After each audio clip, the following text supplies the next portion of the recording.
back, folks, to Nerdio Commentaries StarTropics playthrough. Snakes!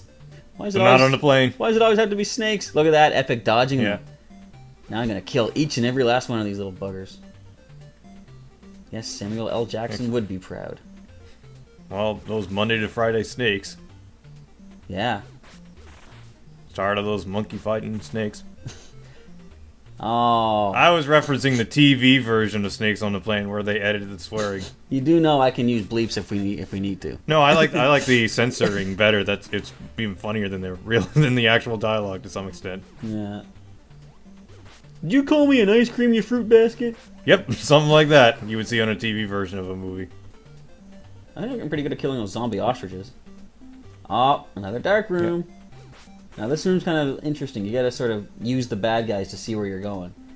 This place here goes up and down, so watch how far the snakes will go. Yep. They'll tell you where you can jump.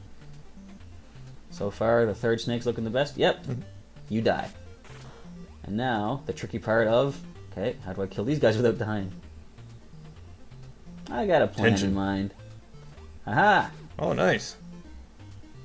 See, with enough practice, this game is actually playable. Here's another Octorock. Yeah, follow the jumping Octorock to see the steps you can use. Yep. Light switch, weaponry. Baseball bat and slingshot. How old is this guy? Yeah. Again, this is so Earthbound. It's a yo-yo, bat, and slingshot. But he doesn't have his... doesn't have the red hat. He doesn't have his friend's bottle rocket to use anymore. No.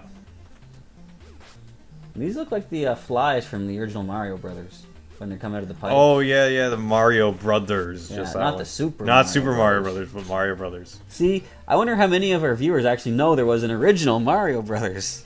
Either people our age or people who would just look it up as like, oh, there's some random history about that. Yeah. Then they'll later say, hey, I learned that in history class. Well, what I find kind of funny is how we're in the Mario playthrough we were talking about the origin of the characters. And, actually, I'm going to wait and watch this playthrough because, see, there's some hearts. Yeah. And I get them. Actually, I was thinking of another room. I died really bad later. Yeah. But, yeah, we were saying how it's kind of confusing where Mario's story originates from. Yeah. I've always grown up knowing that he was a plumber from Brooklyn and he falls in a pipe, and I thought maybe that's where the Mario Brothers kind of connects the two. Yeah. Oh, look at this sign. +2. Those signs can randomly give you a +2 lives, +1 life, or, get this, minus lives. They take away lives from you. Yes. How fair is that? A power-up that can kill you. Yep. But anyway, yeah, the Mario Brothers, where it's Mario and Luigi in the sewers fighting the monsters.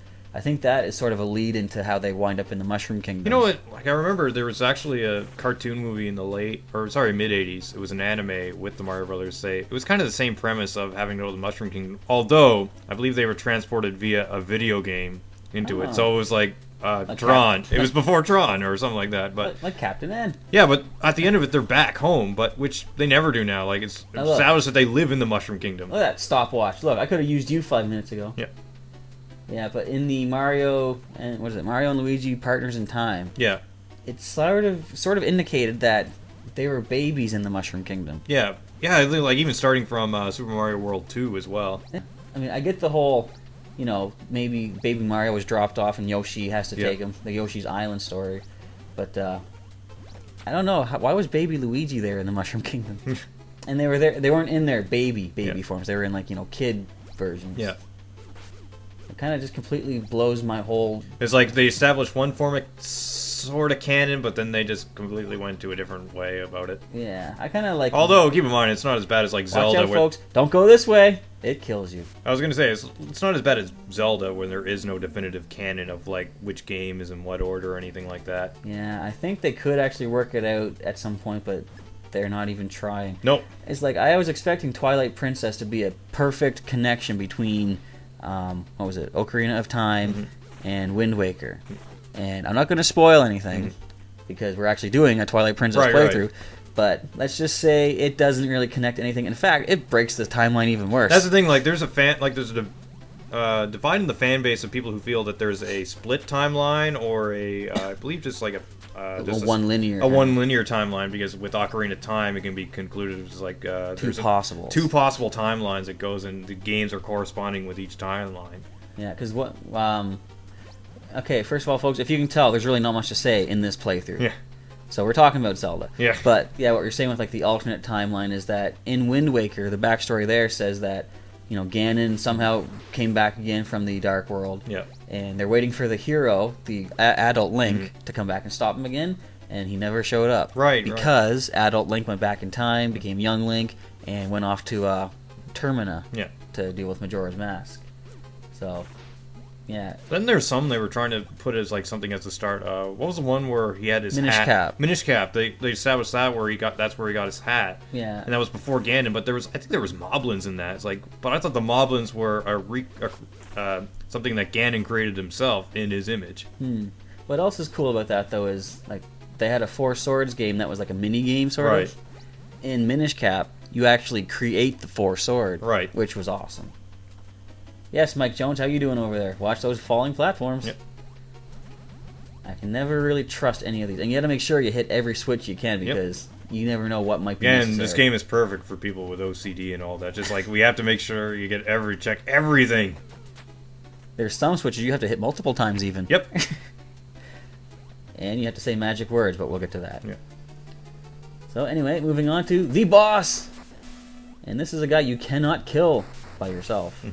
There's a secret little trick you got to do to beat him, and you will see how.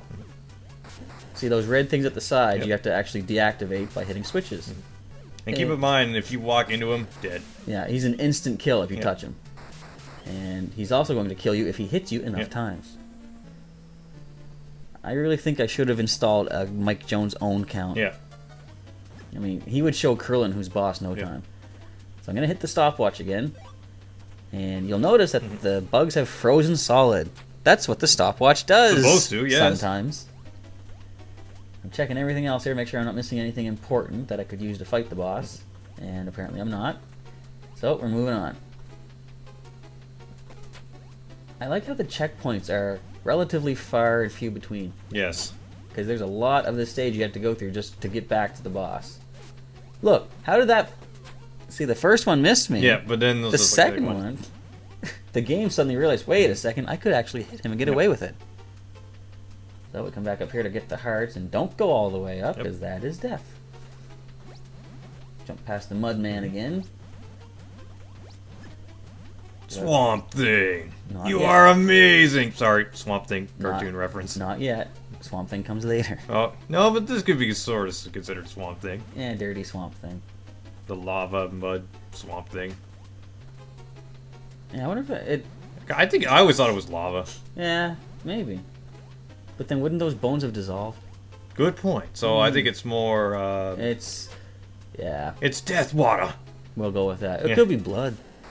Oh, Possibly. that might make more sense. With all those skulls floating around in it, sure. Now, look. He just shoots too much. Shoots too much in those fireballs. Yeah, what are they even there for? There's no lamps or nothing. So now the trick is you gotta find where the second switch is to deactivate this other thing. And I had to jump on those because I would have been hit anyway. Okay, the switch isn't up there. Let's try down this way. It's gotta be one of these ones. There's no other switches it could be. What? Fireball.